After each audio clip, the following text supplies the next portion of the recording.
আসসালামু আলাইকুম। যারা এই মুহূর্তে লাইভটি দেখছেন সবাইকে শুভেচ্ছা জানাচ্ছি।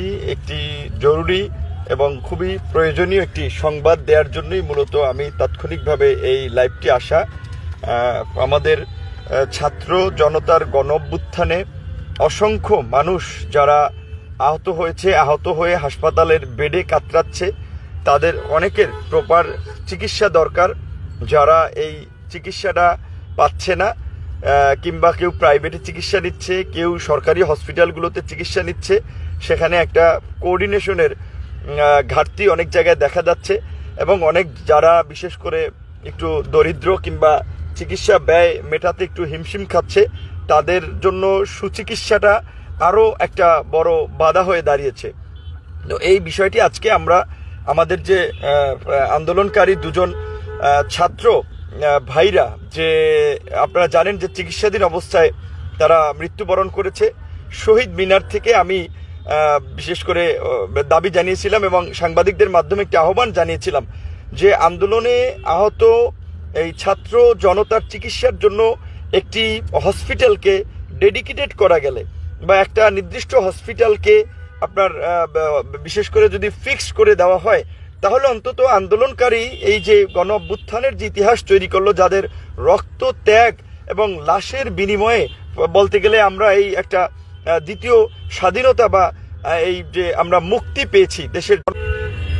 আমি আমার কথাটি শেষ করতে পারি নাই, তো আশা করি এতক্ষণ শুনেছেন। যেটি আমরা বলছিলাম যে আমাদের এই আন্দোলনকারী ছাত্র জনতা, বিশেষ করে এখন যাদের সুস্থ হওয়া প্রয়োজন, চিকিৎসা প্রয়োজন, তাদের জন্য সামরিক বাহিনী আপনার সিএমএইচ সম্মিলিত যে সামরিক হাসপাতাল আপনারা জানেন যে ঢাকা এই ক্যান্টনমেন্টের ভিতরে, সেইটাকে তারা ডেডিকেটেড করেছে। আপনার সেনা প্রধান মহোদয়ের সাথে আমার দুইবার কথা হয়েছে। আমি যেটি বলছিলাম যে সেনা প্রধান মহোদয় আমাদেরকে আশ্বস্ত করেছে যে যাদের চিকিৎসা প্রয়োজন তাদেরকে উন্নত মানের চিকিৎসা এই আপনার সিএমএস কর্তৃপক্ষ নিশ্চিত করবে, এবং তাদেরকে যদি সিএমএস এর বাইরে কোথাও পাঠানো লাগে, রুগী খুব বেশি হয়, সেটাও তারা দেখবেন। এমনকি উন্নত চিকিৎসার জন্য যা করা দরকার আর্থিকভাবে সহযোগিতা, এবং যারা ধরেন প্রাইভেটে বিভিন্নভাবে চিকিৎসা, যে সেনা প্রধান মহোদয় এইটার সম্পূর্ণ দায়িত্ব নিয়েছেন যে কারো চিকিৎসা বাইরে করার প্রয়োজন হইলে, দেশে করার প্রয়োজন হইলে উন্নত মানের চিকিৎসা তাদের সম্পূর্ণ ব্যয়ভার আমাদের সামরিক বাহিনী বহন করবে। তো আপনারা এই যে ঢাকা ক্যান্টনমেন্টে অবস্থিত যে সম্মিলিত সামরিক যে হসপিটাল, যেটাকে সিএমএইচ বলেও একটা বিবৃতি, দুঃখিত নেটওয়ার্ক দুর্বল, এই কারণে বারবার লাইভটি থেমে যাচ্ছে। আমি গাড়িতে বসে বিশেষ করে সেনাপ্রধানের এই বার্তাটি আপনাদের কাছে শেয়ার করার জন্যই আমি মূলত এই লাইভটিতে আসা। লাইভটি যারা দেখেছে,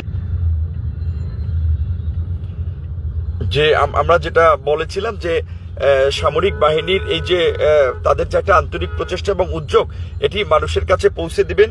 যাদের চিকিৎসা প্রয়োজন, এই আন্দোলনকারী ছাত্র জনতা, বিশেষ করে জুলাই থেকে আগস্ট পর্যন্ত যারা এই হামলা মামলায় আহত হয়েছেন, তারা সম্মিলিত সামরিক হাসপাতালে চিকিৎসা নেবেন। আমার এই পেজে আমি ডাক্তার টিমের নাম্বার দিয়ে দেবো এবং এই পেজটা ফলো করবেন। এখানে সকল আপডেট দিয়ে দিচ্ছি। সামরিক বাহিনীও টেলিভিশনে, পত্রপত্রিকা, বিজ্ঞাপন আকারেও আপনার এই সংবাদটি তারা প্রচার করে দিচ্ছে। তো আপনাদেরকে এইটাই আর কি আপডেট জানানোর জন্য যে যাদের চিকিৎসা প্রয়োজন, আহতদের উন্নত মানের চিকিৎসা নিশ্চিতের দায়িত্বটা সেনাবাহিনী নিয়েছে।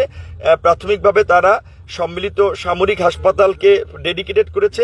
ভর্তি লাগবে যাদের, কিংবা ট্রিটমেন্ট রেগুলার বেসিসে যাদের ট্রিটমেন্ট লাগবে, সেখানে তাদেরকে করবে। পাশাপাশি আরও উন্নত মানের চিকিৎসার জন্য কিছু প্রয়োজন হলে, এবং যারা বিভিন্ন জায়গায় চিকিৎসা নিয়ে ক্ষতিগ্রস্ত আছেন কিংবা ঋণে আছেন, হসপিটালের বিল দিতে পারছেন না, তারাও যদি যোগাযোগ করেন তাদের সেটি ব্যবস্থা করে দেওয়া হবে।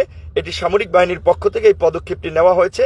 আপনারা আগামীকালকে থেকেই সিএমএইচে এই চিকিৎসাটি পাবেন, এবং ওখানে নির্ধারিত যে টিম যাদের দায়িত্ব দেওয়া হয়েছে আমি এখানে পোস্ট করে দেব তাদের কন্ট্যাক্ট নাম্বার সহ, এবং আমার এই লাইভটিও সবাই শেয়ার করার মাধ্যমে সকলকে জানিয়ে দেবেন। এই পেজেও পোস্ট দেওয়া থাকবে। সো আপনারা চিকিৎসা নিন, আপনাদের যাদের সহযোগিতা প্রয়োজন সহযোগিতা নিন, এবং সবাই ভালো থাকবেন, সুস্থ থাকবেন। আল্লাহ হাফেজ।